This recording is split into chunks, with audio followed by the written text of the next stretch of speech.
Hello, good morning, everyone. Welcome back, and thank you so much for joining us on this important meeting. My name, as you all know, I'm the host of our today's meeting. My name is Mr. Usman Gay, the Community Development Worker for Family Voice, Peterborough. I'm here with my colleagues, Judita, the parent rep, and Ramu, the senior admin.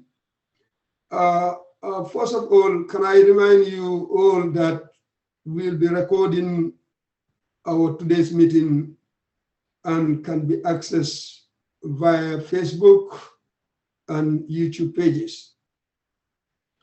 The main purpose of the meeting is to talk about social care, child care, help and support for families with kids with SEND. So I think we have two wonderful speakers today from social care and child care service, is Lisa Fisher and Samantha Turner. They both team leaders in the service, and they will cover the whole topic today. And then the floor will open for the questions and answers. After that, my colleague Judith will be doing the closing remark. So now, Lisa, is over to you, please. Good morning, everyone. Hi there, I'm Lisa Fisher. I'm a team leader with the Early Help Service in Peterborough Children's Services, Peterborough City Council. As you can see, Sam's not actually with us just yet. I think you probably saw when I was just joining, I was on my mobile talking to her because she's having some connectivity issues at the moment. So what I'm going to do, I'm going to share a presentation with you on our screen. Yeah. I'll do the first half of that presentation, and Sam was the second half anyway. And hopefully she'll be with us before it gets to the stage where I run out of things to say.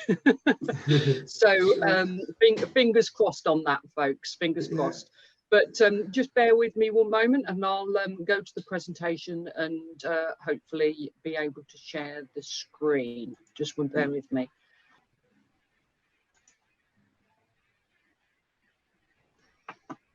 Right, can you see that? Yeah, and we can hear you. Oh, and you can hear me as well. Yeah. Right, and go quickly, so go for it. Go quickly. It's work. So you can see the presentation and you can hear me. Yeah, we can see the presentation and we can clearly hear you.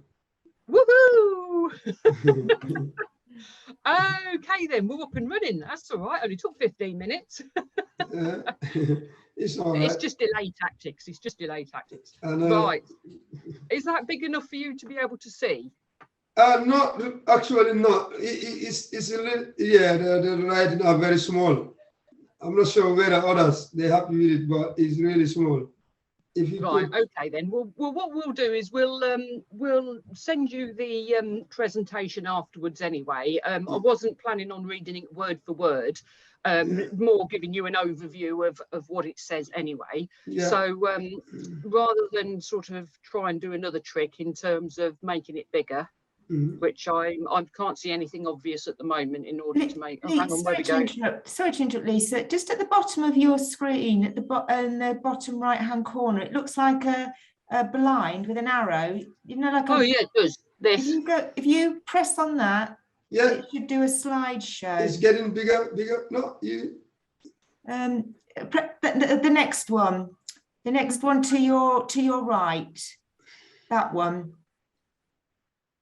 There we go. Yeah, here we go. So, we're totally on it now, aren't we? That's it. Right. What is it? Okay. I apologise. It's my age, you see. Don't worry. It's all right. Don't worry. Yeah. Okay. Right. Early help. So what we wanted to do firstly is give you a little bit of context around early help and the difference between early help and children's social care. And where that sits in terms of the context of what early help might be able to provide, whether that's for a SEND child or any other child and family, come to that. Okay, so although I know your meeting today is about SEND, but what I want to do is give you a bit of an early help broader picture as opposed to just SEND, but be clear that it does cover SEND as well. Okay.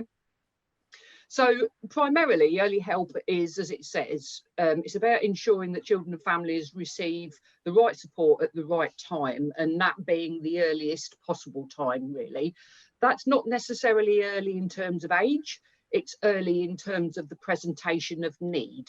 So it might be that a child or young person or family get on well during primary school years, but that transition to secondary might become difficult, and it might be therefore that problems don't emerge until the child is, say, 12 years old going into secondary school.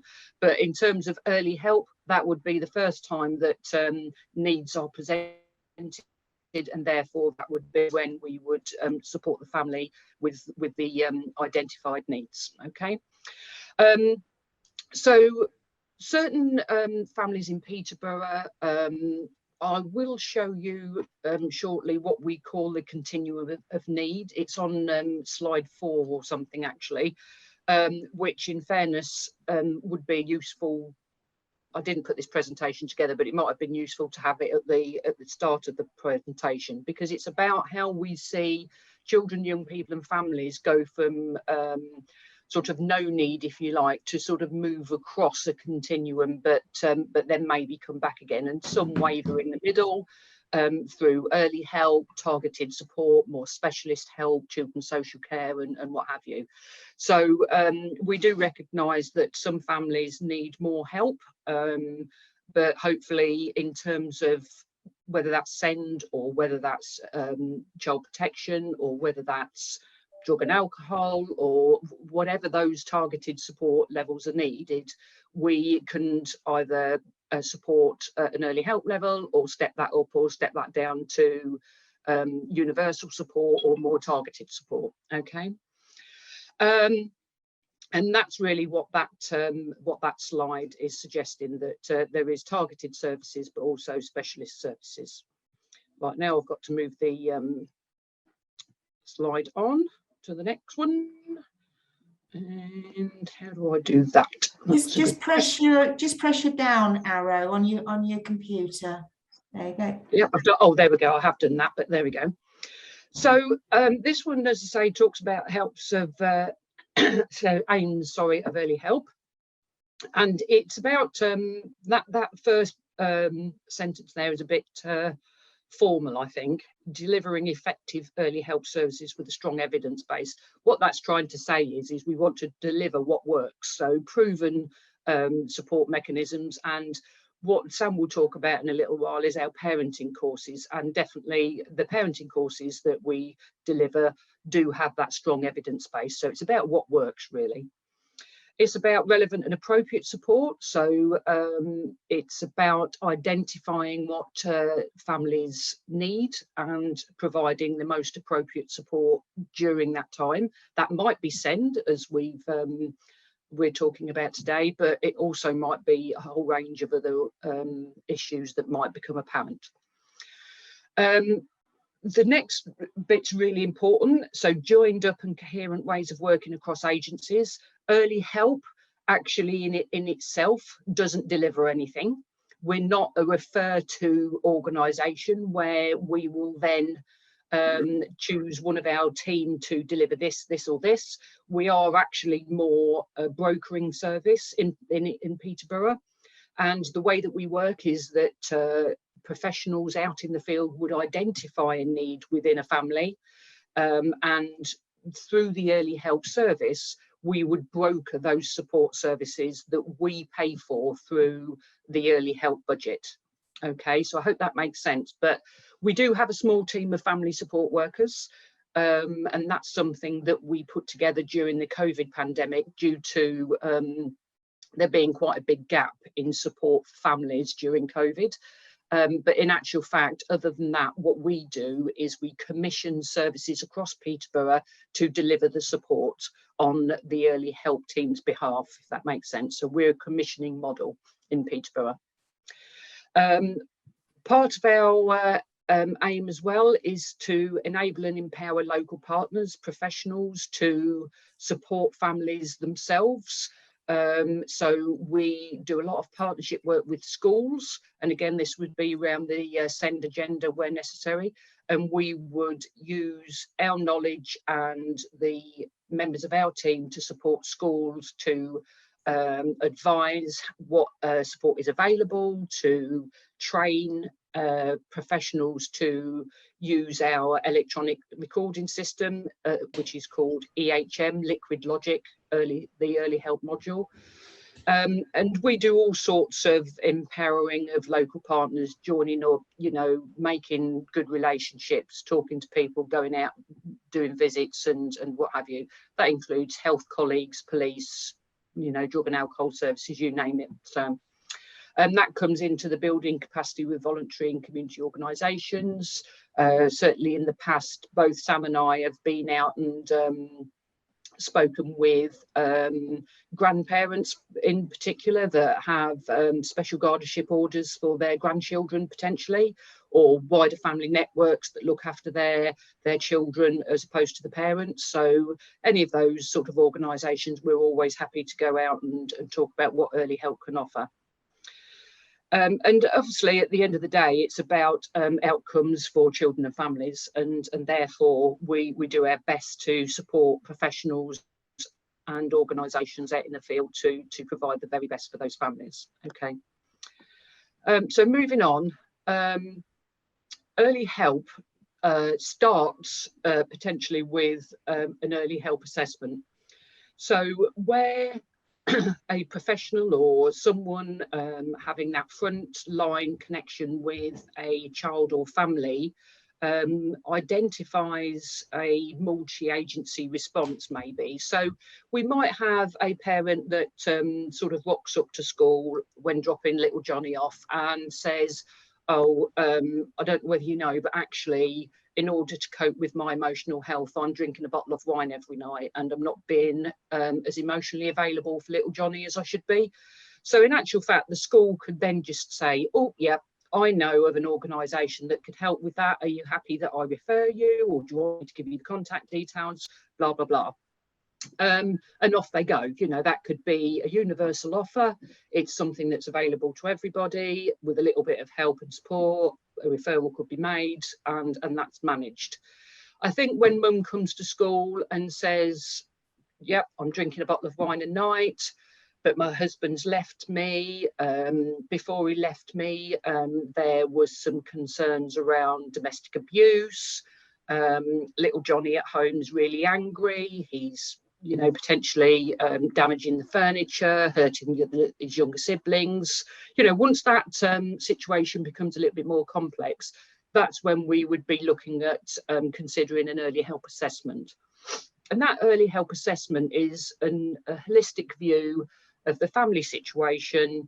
As it says on the screen there, it's impartial, it should be honest, it talks about strengths as well as needs, but it's only ever completed with consent. And I think what we need to remember about early help is it's a 100% based consensual process, and we can't do anything. If someone says, yep, I have all those needs, but in actual fact, no, thank you, I don't want an early help assessment, then we have to do our best as professionals to manage that situation, maybe make the appropriate referrals. But if an early help assessment isn't wanted at that time, and some families do think, oh, early help assessment, that means a social worker. That's clearly not what the situation is. That's what we're trying to avoid entirely. Then I can understand their reservations a little bit. So sometimes it might take a little bit of conversations with the parent, a little bit of, you know, reassurance and what have you. But effectively, the process starts with the early help assessment.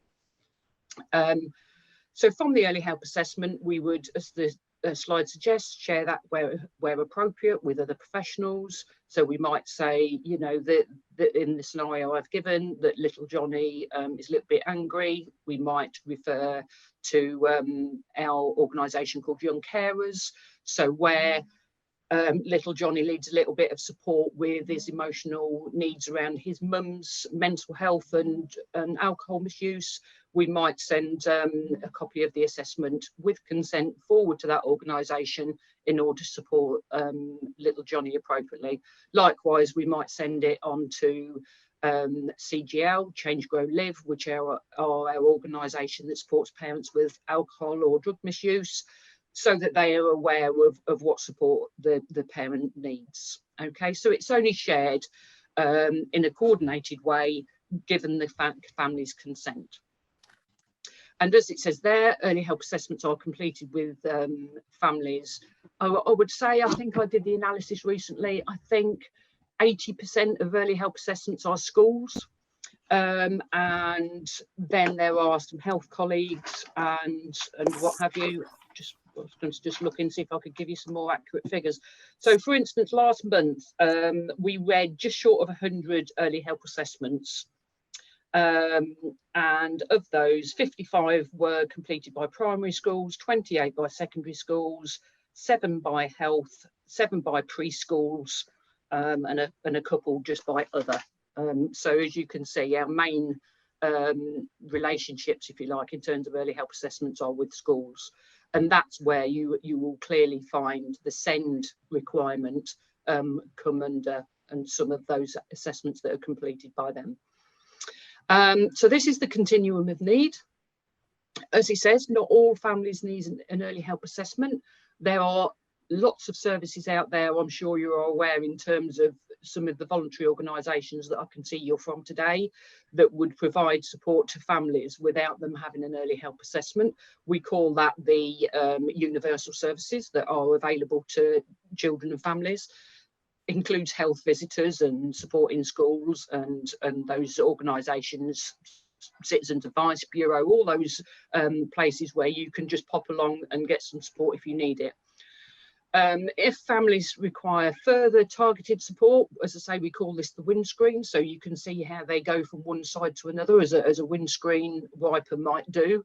They might need further help. They might have to go into, you know, more specialist services. But on the flip side, they then might be coming back down to more targeted and presenting universal services, preventative. Sorry.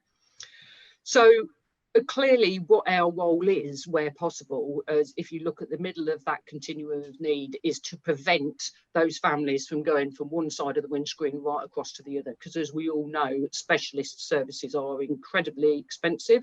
Not that they shouldn't be provided for that reason, but it means that obviously that becomes extremely expensive to the local authority. And what we would like to do is try and support the help and for children and families at an earlier stage. I don't know in terms of SEND whether there's certainly not, as far as I know, specialist services in respect of SEND, because the SEND arena sits presumably within targeted support in the local authority. Would you agree with me in that respect, or would you say otherwise? I don't know if anybody's still there.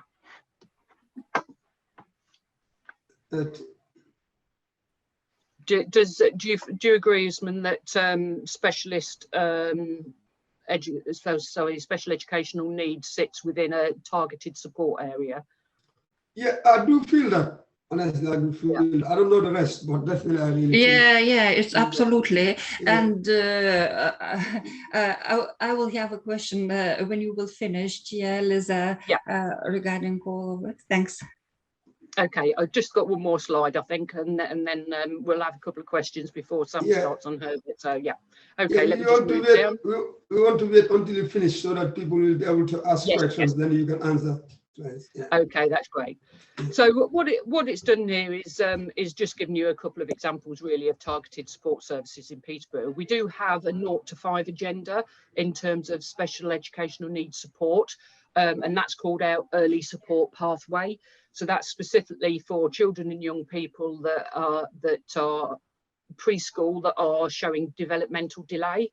And that might be actually around learning needs, but it also might be around physical disability, you know, Down syndrome, those sorts of things that present very early on that are quite obvious and need some support. Evidence-based parenting programs, which Sam's going to talk about, sleep support, family work, all those sorts of bits and pieces that early help would use to support families across the city, once an early help assessment ideally is in place.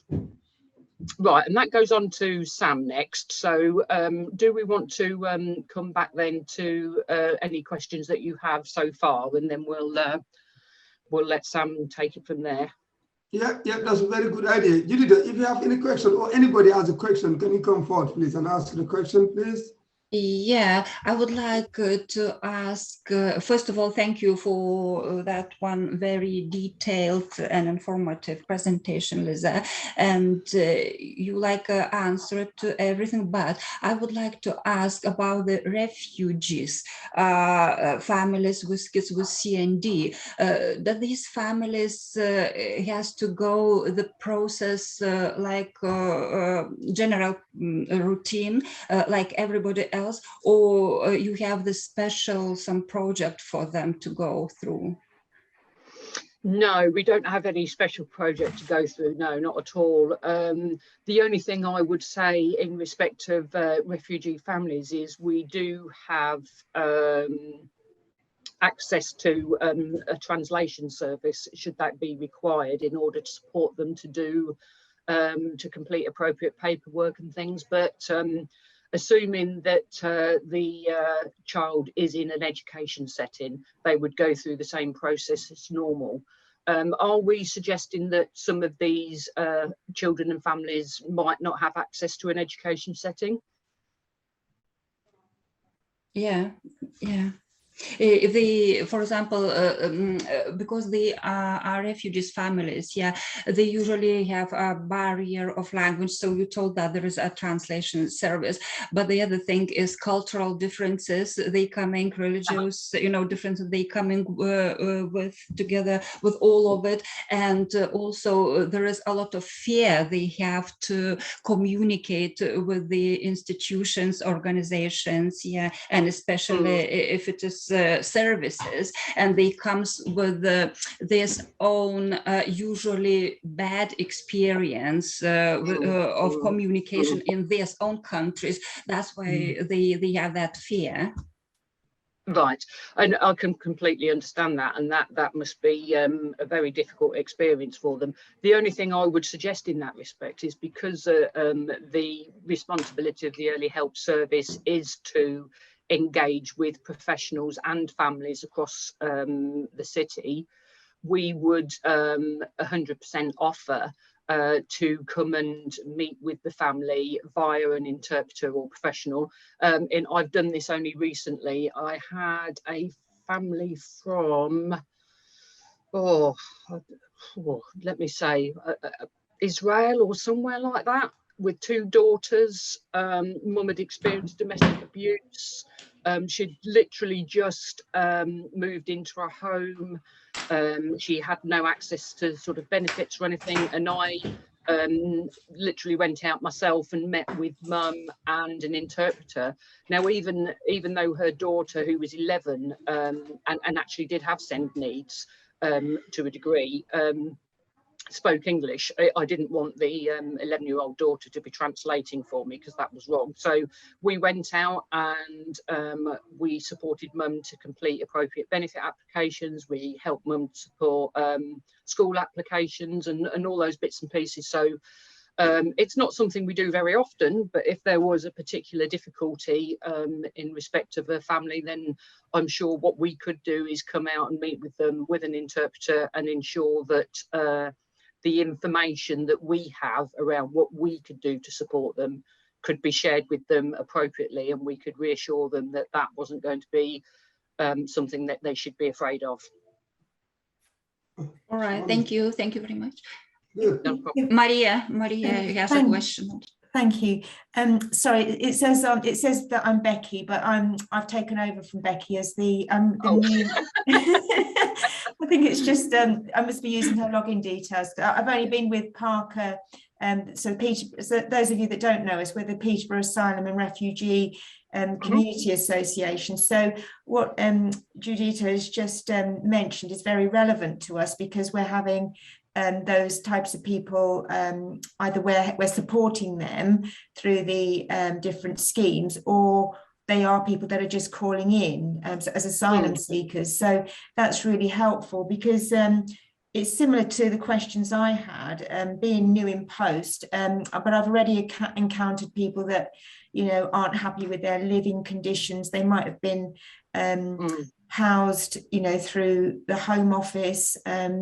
They may not be eligible yet to stay in the UK. You know, they're still going through that process. But if there's children involved, I mean, I know one lady that came in is in private accommodation, and it's not very nice, but there's 3 children, 2 of which are primary school age, and they're living in one room with shared facilities.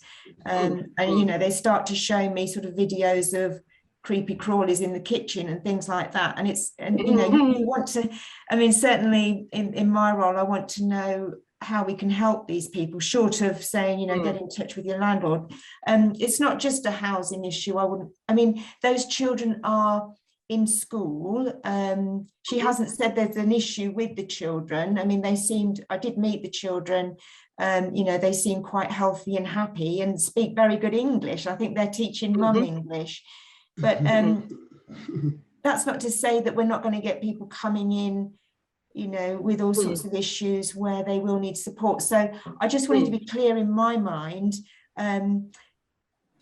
This is, I mean, certainly with the translation service, I mean, you're mentioning that you're a brokerage service. Would we still, to say, for example, if I identified a need, would I still be in contact with yourself to perhaps set up a meeting with the family, with an interpreter? Is that right? Or would you be signposting me to another professional? It's a good question, actually, Marie. I think listening to what you're saying, the first thing I would say, just skipping back a little bit, is that if you want us to come out and meet with yourself and anybody else employed in Parker, then I'm quite happy to do that, to give you an idea of how early help might become involved in some supporting some of the families that you work with. So we're quite happy to come out and have that chat. Housing is a difficult one. I know you weren't necessarily sort of saying that you wanted support with housing, but in fairness, housing is something that we don't really have any influence over, and it's very, very difficult. Although in the particular circumstance you were talking about there, I would be suggesting that they go to the housing enforcement if they're with a private landlord, because the housing enforcement team do have a responsibility to, as it suggests, enforce landlords to make homes suitable for the people to live in. So if there wasn't creepy crawlies, then the council would go around and pay for it themselves for the creepy crawlies to be removed, but then send the bill to the landlord. So there is an enforcement service there that can support with that. Lovely, thank you. And then the final point, I think it's difficult to say. I don't think we would sort of, every time a new family came along, we wouldn't necessarily come out. I think. Oh no, we wouldn't expect that, because because there's many families. Yeah, but I think if you had a particular family where, you know, there were a few things presenting and that sort of advice was needed, or, you know, the translation support service was required in order to get the school applications completed, as I suggested for the other one, and things like that. We would not want children to be missing out on an education place because mum doesn't understand the forms, because that would be just wrong. So so where we can do that, we would do that. I mean, like any other organisation, we are extremely busy, but those sorts of things could happen, and as I say, as a team lead, I've just gone out and done it myself on occasion, because sometimes it's just quicker to do that. So yes. Yeah, I mean, that's lovely. I mean, sometimes, I mean, like with the housing applications, we just we help them with those, because that particular lady was looking to come out of private rented and apply to get on the housing list, but didn't know where to start. So part of our service is to help people with their form filling and applications and all of that. So Yeah, I think it's just about sort of cohesive working together, isn't it? Yeah, and I think in fairness, though, you know, you're helping people fill in housing application and things, but if there are wider unmet needs, they have had poor experiences, the child might be suffering from sort of, you know, some emotion, might require some emotional health support, then again, they're the sorts of places where the things that we do on a day-to-day basis where we might be able to signpost people to. Yeah, so by all means, if you need any help or advice around wider avenues of support for children and young people, then please give us a shout. Fantastic. Are all your contact details going to be on the presentation when you send them out? If they're not, what I'll do is send them afterwards, because as I say, I didn't put the presentation together. My head of service, James, put it together. So what we will do afterwards, in fact, what I could do is send you our latest map of who's who in the service. So fantastic, thank you. Sorry, I'm just writing that down. Okay. All right. Anything else before Sam goes on to? Oh, just the other thing I wanted to say about SEND, which is specifically about SEND, that's the sort of topic of today.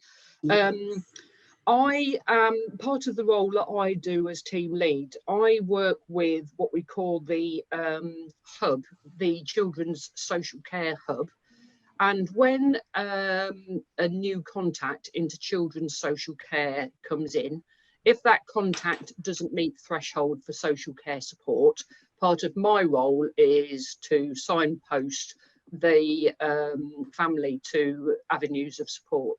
Now, in respect of SENS, children with special educational needs, if an application is made for an education, health and care plan, EHCP, then there is a requirement of the SEND team in everywhere across the country. There is a requirement for them to collect information and evidence about the children and young person's experiences prior to going ahead and doing an assessment for an EHCP. Those inquiries come into the Children's Social Care Hub. So from an early help perspective, they will say effectively, you know, this child or young person we've received an application for an EHCP. We need to collect evidence on, you know, their background, their previous experiences, whether they have experienced adverse childhood experiences in younger age, whether they've been subject to any children's social care support in the past, and all that information sort of influences, I think, whether they then do feel an EHCP is required, or whether in actual fact it might be external influences making the child behave in the way that they are. So we do provide as much information as we have available through the early help service to the SEND team with regards to any EHCP application, and children's social care do the same. So just to let you know that that's sort of an area where early help actually does engage with SEND services. Okay, so does that make sense? Does that, do you understand it there? So any EHCP request, thank you. Thank you very much for letting us know that. Thank you. It's very important. Thanks. I must admit it is a little bit, the process is, it's not 100% great at the moment. So there is some work doing about improving it a little bit, but nonetheless, it will continue. So no, honestly, is great. Honestly, is great. Thank you so much for your time. Is there any question for Lisa? So do you want me to just pass you over to Sam for a bit and then go from there? Are you still there, Sammy? Yeah, just about. Just about. Can you see the screen with your stuff on? You just have to tell me when to move it on. Yeah, that's fine. Can everyone see me and hear me okay? I am on my phone. Yes, we can. Yes, we can see you, Samantha, and thank you very much. I can't see Samantha. I don't know where she is. I can see. We see you. Thanks. But anyway, as long as you can hear me, then yeah, fantastic. Yeah, thank you. Okay. So yeah, my name's Sam Turner. I'm a family work lead. So I'm in charge of the work stream, which manages the evidence-based parenting program. So Sam, your phone is echoing. It looks like it's not very clear. I'm not sure it's from my end or anybody else's end. Yeah, it's a bit robotic voice and sound. oh, okay. Oh, I think it might help, folks, if we all put ourselves on mute, because I think sometimes the background of us. I've So if probably we got all a go lot of on mute, it might help. Yeah, can others mute themselves, please? If you know. Is that better? Yeah. So, is that better? Give me a thumbs up if that's better. Okay. Not yet. That's not better. Can people hear me now? Is my voice still being robotic?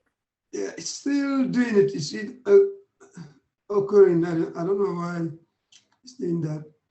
I think let's try, Samantha, and if any other questions or something, we just will ask you just to repeat or something. Yeah, thank you. Okay, I'll hold my phone away from my... Yeah, it was okay, honestly. Yeah, say again. Okay, so yeah, I manage the work stream around the parenting programs, and the ones that we deliver in Peterborough, we have Webster Stratton, and we have Triple P, and we also have the Stepping Stones programs. And most people can be referred onto these, whether or not we've got ways of people accessing them with or without an early help assessment. And they're really excellent programs with a lot of evidence base, which is why we choose them in changing and supporting behaviours, and they are compatible as well to support children with ADHD and autism. And alongside that, we run a Stepping Stones course, and the Stepping Stones course is really good for children who have had a diagnosis and is more specific to, I guess, children that have had SEND. But all of our programs, we've had paediatricians attend the programs, and they are absolutely shown to improve behaviour with children who do have a neurodevelopmental condition. So how to access a programme, if we've got any parents or professionals again out there that want to access a programme, there's various ways. So if you want to move the slide along, Lisa. So we can move the slide. Okay. Thank you. So if you want to access a programme, there's a couple of ways. So a lot of schools in Peterborough, we've trained up to deliver courses. So if you don't have an early health assessment or you're wanting to refer somebody, then a lot of schools actually do deliver. We've got about, I think we've trained for about 60 schools. And I say of them at the moment, there's probably about 20 delivering. So it's worth asking your school whether they've got a course that you can attend. Or if you are a school out there that would like to deliver the programme, then get in touch with me, because we do offer it up as a train the trainer for free for schools. If you're wanting to complete the pathway or you're wanting a paediatric appointment, then you will have to at some point do an early help assessment. But it can be done either way around. But the first point is to get yourself onto a parenting programme, and that can be done by an early health assessment via the MAS route and the usual way that schools would put in an early health assessment, or with a recommendation for the parenting pathway.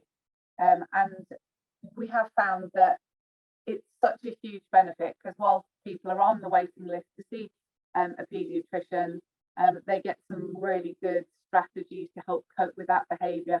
Whether or not they get a diagnosis, parents have to manage that behaviour.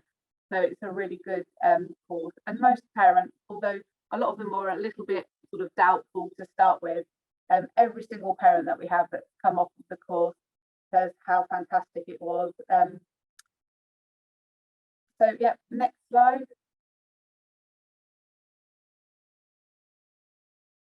So we do aim to be flexible with our programs as well. So we offer different times and different venues if people want to book on. And we offer online as well, so that works with the pathway. So parents are really busy, but they want to still complete a course, they could do that online. And it's worth just telling your lead professional, you know, if you don't have the time to attend a face-to-face course. Both have been shown to actually have great results. So a lot of people, I think, to start with, were a bit skeptical about the online, but actually the evidence that we've got would suggest that parents are getting some really good strategies from there. And do you want to put the next slide up? Okay. So this is just a little bit, you know, of what we deliver. Probably won't mean that much to a lot of you out there. Just a bit of a data slide, just saying that, you know, how many courses that we've provided. And one of the really interesting things is that we do a pre and post evaluation, and we have an impact score for every family. So even the families that were really doubtful about the course, thinking, actually, you know, I don't think this is for me, I feel like, you know, my parenting is great. Every single parent comes up there with a really good impact score, and they've learned something from the course. Sometimes it's about having that peer support. So parents will meet up with each other and they'll form like some great bonds. They'll make some Facebook pages together. And it really is about, not just about, you know, learning some useful tips for dealing with children that may have a neurological condition. It really is about, you know, everybody being in it together and learning from each other. Next slide, please. You'll really struggle to see this, but this just really shows with our online program the before and after scores. So people, the blue one is obviously before they did the course, and then they're measured again with what they learned from the online program. So this is just you're given a link to a course, and you can do this over like a 6-week period. Learn something, put it into practice, and yeah, we've got some great results from that. Next slide. And I think we've got some comments from the parents. As I said, we take lots of feedback and the voice of the child. So I'll just read a couple of them. And some of them we've got, I feel more confident as a mum because I've felt really supported and not alone by talking to everyone on the course. I've enjoyed being in part of the course and not being judged. When I first started, I didn't think there was much to learn, but how wrong I was. I've learned how to deal with emotions and different behaviour and things better as a whole. Also, we collect the voice of the child. So this is completed by the school 6 weeks after a parent has taken part in the course, and we ask the child what has been different at home. Obviously, we get consent to do this, and so some of the things that the children have been telling us from when their parent attended the course was, when I get sad, I use the box that mummy brought home full of things to make me happy, and it helps to calm me down. Some children, we've got some comments, you know, we're completely honest. She still gets angry about the same amount. My sister is shouting at me less. We've got, you know, some really lovely comments on there. Mum calms things down by telling dad to stop and take a break, which is, you know, the children wouldn't know that the parents are learning these strategies. So when we hear it actually coming from the child, it really makes us think these courses have a huge impact on behaviour, and for the parents as well, like just giving them the opportunity to learn things like, you need to take a break for yourselves. It's so important that parents find a way to take a break and step back from the situation. So yeah, that's my bit. Is there any questions? I'm going to have to unmute now. Any questions? I would like to ask, can we share these slides with our seldom heard community parent carers and community leaders? Yeah. Yeah, you can have the slides, and yeah, you can share them. Okay, so please send to us, okay, these slides, and we will share for them to have. All right, thank you very much. I've just got one question. With the parenting courses, do you need a minimum amount of families in order to run a course? No, so we use Bernardo. So it depends. The school could run it if they're trained. The school can deliver to any amount. You could do it in a one-to-one situation, but if they're coming through the MAD and they're coming via an early health assessment, we'd offer them a course anyway. We don't have that issue. They're not really enough. We have the opposite. I didn't quite catch your last sentence. You've gone the sound. No, it wouldn't be a problem. Oh, lovely. Thank you. Sam, what I want to ask you, according to your courses, you said like beginning from 2021 to April 2021 to April 2022. Is there any courses like from April 2022 to April 2023? Yeah, so that's literally just a random piece of data that I put in. There's courses running all the time. It's just when we do our data form. But yeah, there's courses running all the time, at the moment, all year round, rolling courses. Okay, thank you. Brilliant. Thank you so much. It looks like. Is there any question for Sam, please? Otherwise, Lisa, do you have anything to say? No, I think that's everything from us. All I'd say is I will send you, as I say, our contact details and everything, but please just give us a shout, just give us a call. Sam and I were part of 3 people that started in early help about 12 years ago, and we're probably now about 33. So you can see how the emphasis on early help has grown over the years. And please, if you've got any questions at all about services, even if we can't help through early help, such as in housing, we might actually be able to send you to the right person.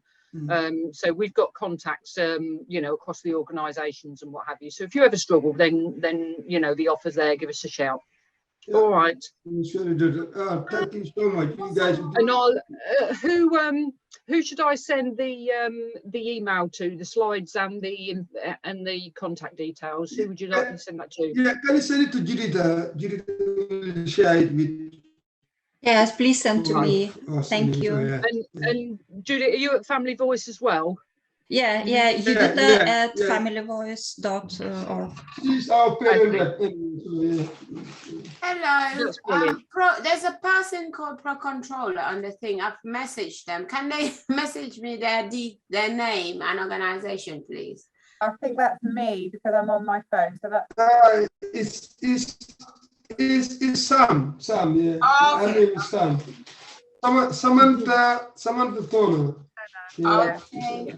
And Becky, did I hear you say it's Maria, yeah? Maria. Oh, it's Maria, yeah. It's do you want me to spell my name or? No, I've got it on the form. I just wanted to double check that it was you. Yeah, it is. Yeah, thank you. Okay. So Mary, you took over from Becky, yeah? Sorry, say that again. You took over from Becky, yeah? Yes, this is my second week, so just finding my feet here. No, I've never seen you before anyway. No, I met Judita yesterday at a meeting, but no, we haven't met before, so. Fantastic. Good to see you on board. Thank you so much. You're more than welcome all the time. Yeah. Thank you very much. Thank you. Well, we'll say goodbye then, yeah? Okay. Thank you so much. That was really helpful. Thank you. Judita is going to do. Judita will do the closing remark. Then from there we will close anyway. Yeah. Judita, how about you? Okay. Thank you to all of you for your time to us today, and for our brilliant speakers also.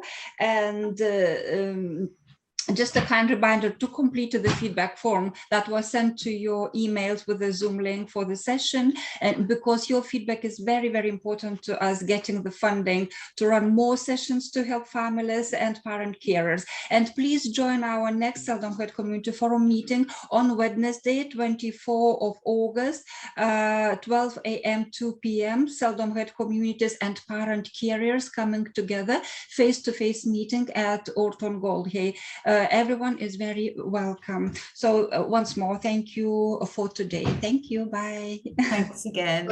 Thank you so much. Thank you. Thank you very much. Have a wonderful day. Thank you. all of Thank you. Bye. Bye-bye. Bye. Bye. Bye. Bye. Bye.